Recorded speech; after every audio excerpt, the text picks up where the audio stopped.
तो ये कहानी वहां से शुरू होती है जब तांजीरो की फैमिली मर जाती है, नेजुको डीमन बन जाती है, गियू आता है, हाशिरा मीटिंग होती है, तांजीरो को बहुत पेला जाता है। उसके बाद जब कगाया एंड हाशिरास एक्सेप्ट कर लेते हैं तांजीरो उसकी बहन जो कि डीमन बन चुकी है, तब जाके ये कहानी शुरू होती है।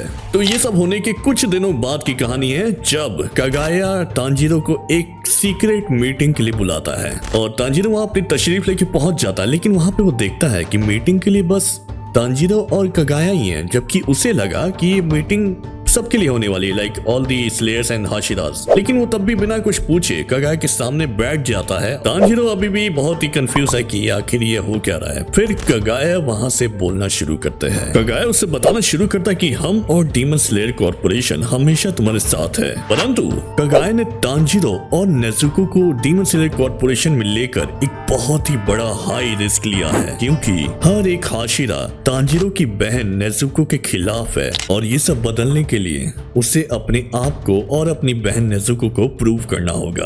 ये सब बोलने के बाद कगाया अपने मेन बात पे आता है। पास ही में एक शिंगो नाम का गांव है जहां पर उन्हें बहुत ही महीनों पहले एक डीमन का पता चला था, जो कि उन गांव वालों को गांव के पास ही वाले जंगल में ले जाकर गायब कर रहा था। और जिन जिन लो रैंक्स डीमन स्लेयर को भेजा गया है वहां पर उसे डीमन को हराने के लिए, वो आज तक लौट कर नहीं आए वापस। तो कगाया चाहता है कि तांजीरो वहां पर जाके इन्वेस्टिगेट करे और वो अपनी बहन नेजुको को भी ले जाए। तो तांजीरो फुल कॉन्फिडेंस के साथ वहां से उठता है और बोलता है, आप चिंता मत करिए सर जी, ये काम मेरे बाएं हाथ का खेल है। नहीं मजाक कर रहा हूँ। वो वहां से बस चुपचाप उठ के बस बोलता है कि वो इसे संभाल लेगा। वो उस गांव के लोकेशन और डिटेल्स वहां से लेकर निकल जाता है और वो रात का इंतजार करता है ताकि वो नेजुको को भी साथ लेकर जा सके। रात ढल चुकी है और तांजीरो उस गाँव तक पहुंच चुका है। तांजीरो उस गाँव में जाकर लोगों से पूछना शुरू करता है। पूछताछ के बाद पता चलता है कि डीमन था वहां पे, लेकिन वो डीमन भी बहुत ही महीनों से उन्हें नहीं दिखा।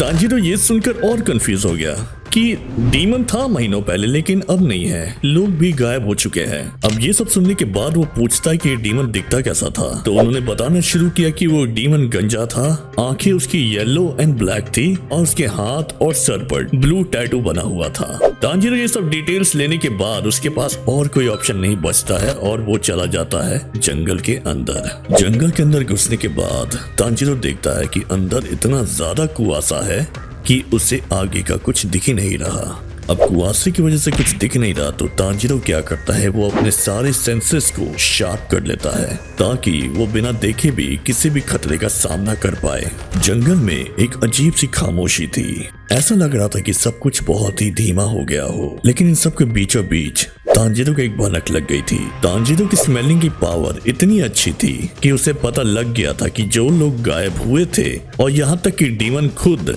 वो लोग आखिरी बार इसी जंगल में पाए गए थे। अब तांजीरो को कुछ समझ नहीं आ रहा है और वो अपने मन ही मन सोचता है, ये मैं कहाँ अटक गया हूँ, मुझे समझ नहीं आ रहा। उन लोगों की स्मेल, यहाँ तक कि वो डीमन भी, वो लोग यहीं कहीं हैं। तांजीरो ये सब जब सोच ही रहा होता है तभी उसके पीछे से एक चमकीली रोशनी आती है। तांजीरो मुड़ने से पहले वो अपनी तलवार की ग्रिप एकदम टाइट कर लेता है क्योंकि उसे लगता है ये कोई डीमन की ही चाल है। तांजीरो जैसे ही पीछे मुड़ता है वो देखता है कि रोशनी गायब हो चुकी है और नीचे कोई जमीन पर गिरा हुआ है। तांजीरो को समझ नहीं आ रहा ये कौन है और क्या है। तांजीरो अपनी तलवार लेकर धीरे धीरे कदमों में उसके पास जाता है। पास जाके देखता है तो पता चलता है कि वो कोई डीमन नहीं बल्कि इंसान है, लेकिन उसके कपड़े बाकियों से बहुत अलग थे। वो लग रहा था कि वो कई हजारों साल फ्यूचर से आया है। अब तांजीरो ये देखकर दंग रह गया। उसके हाथ में भी एक हाईटेक पिस्टल और एक छोटी सी तलवार थी, लेकिन वो भी बहुत अलग दिख रही थी। तांजीरो बिना कुछ सोचे समझे उसकी मदद करने लगता है और पूछता है, क्या आप ठीक है? आप मुझे यहाँ के नहीं लगते, आप यहाँ पे पहुंचे कैसे? जमीन पे पड़ा हुआ आदमी धीरे धीरे उठना शुरू करता है और बोलता है, मुझे नहीं पता मैं यहाँ कैसे आया। आखिरी बार मुझे याद है मैं एक डीमन का पीछा कर रहा था। ये सब सुनने के बाद तांजीरो पूछता है कि क्या वो भी डीमन स्लेयर है? वो हाँ में अपना सर मिलाता है और फिर वो आसपास देखता है और बोलता है, ये जंगल मुझे याद है, ये तो जल के राख हो चुका था। अब ये सुन के तांजीरो तो खुद ही शॉक्ड है और वो बंदा भी आसपास देखे जा रहा है कि ये जंगल वापस आया कैसे। अब दोनों को समझ नहीं आ रहा ये हो क्या रहा है, तो दोनों बैठ जाते हैं फिर वो धीरे बात करना शुरू करता है। बातों बातों में वो बंदा अपना नाम बताता है, काकीरो मिशिगन। वो बताता है कि यहाँ आने से पहले वो एक डीमन का पीछा कर रहा था। तांजीरो भी बताना शुरू करता है कि वो भी यहाँ पे एक डीमन के लिए ही आया था। फिर तांजीरो को एक बात क्लिक हुई और वो पूछता है क्या वो डीमन गंजा था और उसके हाथ और सर पे टैटूज थे। फिर काकीरो समझ जाता है कि ये दोनों जो भी डीमन के पीछे पड़े हैं वो असल में सेम ही डीमन है। तो बस आज के लिए बस इतना ही। आगे की स्टोरी में कंटिन्यू करूंगा। अगर आपको ये पसंद आए ये पार्ट 1 इसका